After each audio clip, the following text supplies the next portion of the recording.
Hey YouTubers, it's Tony with Mayberry Mini Trucks.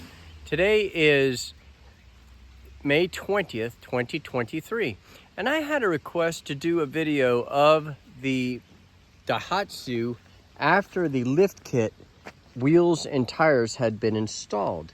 So this is what it looks like, and I do not have my gimbal, so it's going to be a little bouncy, but I'll just do a little walk around of the vehicle.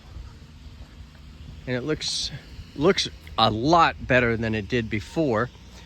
And it also will improve the ride, meaning you'll have better traction. You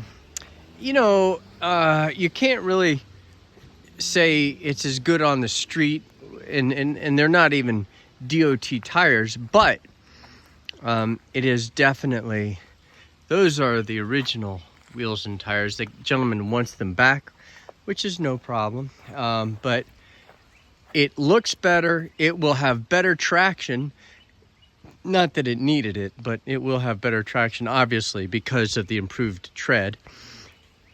But it's a win-win. It is definitely nicer. And the overall diameter of these are greater than the original ones. So that's a bit of a change also. So thank you for watching our video, and if you like our content, please subscribe to our channel.